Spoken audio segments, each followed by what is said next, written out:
Hello and welcome to Classroom Prep Part 2. My name is Cheyenne. I'm a second year third grade teacher. It is like 10:30 p.m. I have been feeling sick all day, but I want to go ahead and get this over with. Based on our to-do list yesterday, I have officially finished 3 things. The standard binder,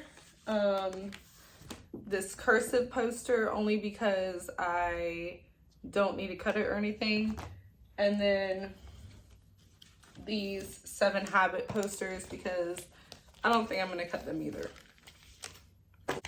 So today I am going to organize my master copies binder as best as I can, and I'm also going to cut the lamination. So around me I have master copies, the binder,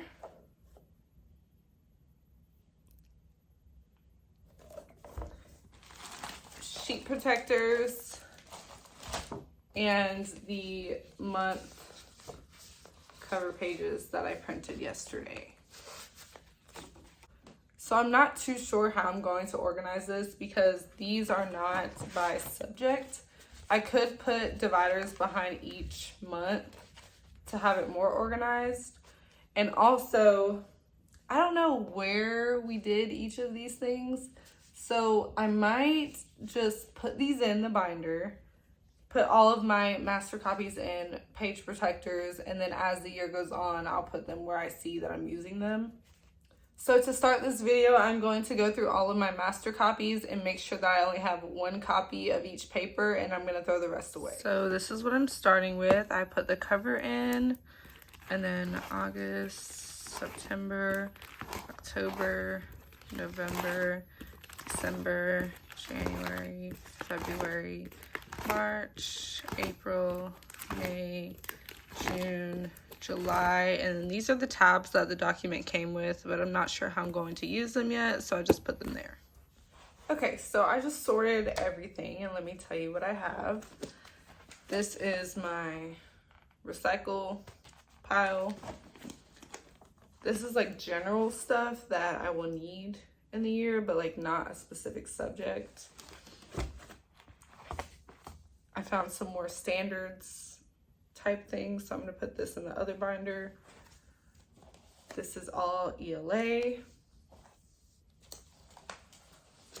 This is all science. Honestly, I did not like these task cards, so I kind of just want to throw them away. This is math. And this is social studies. Now I'm going to put this in the binder in the beginning, not in a specific month since I don't know where it goes. I might not have enough page protectors, but we will see. I did see some pre-tests that I know we already plan to use the first couple weeks, so I'll go ahead and put those in August. So here I have a pre-test that we took at the beginning of the year. I think this is one we took in August. Blocking my school name here, but this is like an interview assessment that we do at the beginning of the year with each student. I had another, I had another type of copy like that, so I just put that in the same pocket with it. There's also this first day of school activity. They find the letter around the room and answer the question. A spelling inventory, like a spelling test, and then this is like an F&P spelling or reading the words type test. And that is it for August. Okay, so the next part is just putting everything else into the front of the binder. And I was thinking, if we're teaching, say we're teaching fractions, we're probably going to be teaching fractions like that whole month. So since I don't have a lot of page protectors, I can just take all of the fraction material and put it into one pocket. And if they're like, oh, we're doing fractions, what do we do with this? I can pull out the fraction pocket and be like, yeah, this is what we did. So I think I'm going to do that. And then the pockets that I do have will last me longer. I did social studies first, and I'm going to briefly tell you what is in each of the page protectors. Honestly, I think all of this goes in August because we already planned like the first month. But I'm just gonna wait until I know that we actually use it in August and not September. So I have this one. It's like my world, my country, about me. So like relating to the actual students. This one is map skills. This is just like a PowerPoint, latitude, longitude, alphanumeric grids, continents and oceans, political and physical maps and features, just the South Carolina regions, important lines on a globe. This could go with latitude and longitude, but I feel like this sheet was harder. And then this is hemispheres.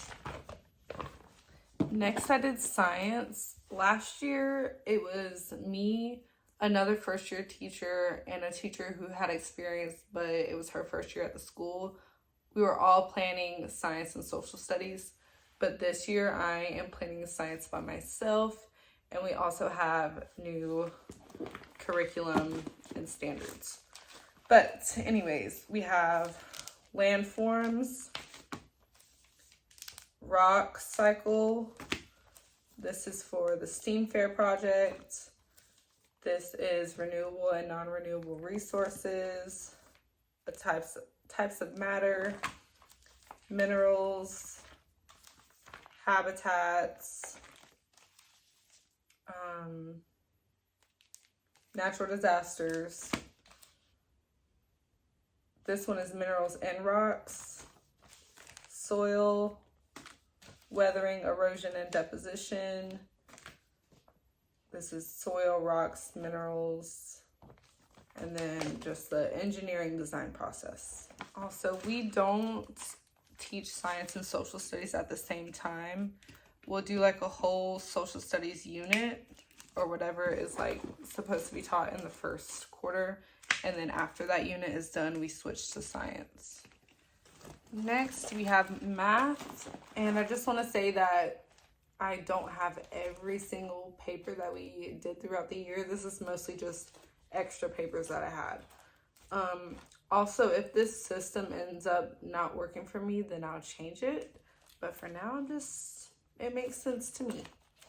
So we have comparing and ordering numbers, arrays, rounding. These are just like little things that go in their notebook. Area, time.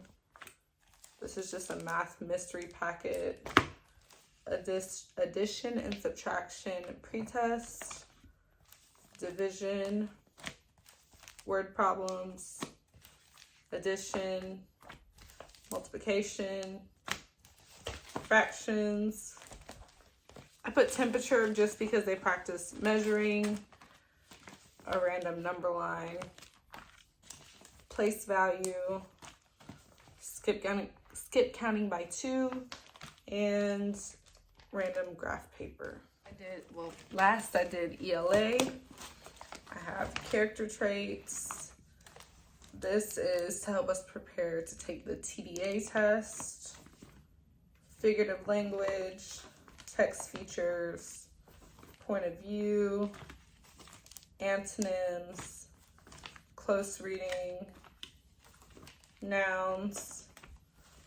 These two are just random. I use these for substitutes,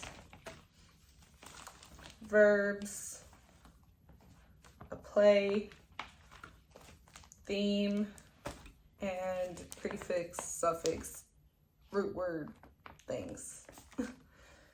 I do have some extra page protectors, so I'm going to use those to put the other things in the standard binder. Like I said, the system might have to change.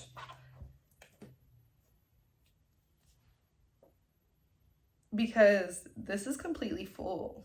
And that was just my first year. So I might have to do by subject next year. I'll let you know what I'm adding to the math section of the standards binder. I have NSBT 3, like a breakdown of the standard, a breakdown of NSBT 1, ATO 5, ATO 1, ATO 3, MDA 1, 3-point G1 and SBT2, and then the learning targets for math. And then when I'm adding to the social studies part of the standard binder, I have a natural disaster breakdown,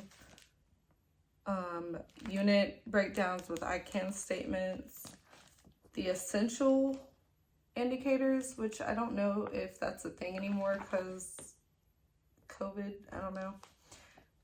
Like a curriculum map, like it tells you the quarters at the top and like X's on which standard to teach that quarter.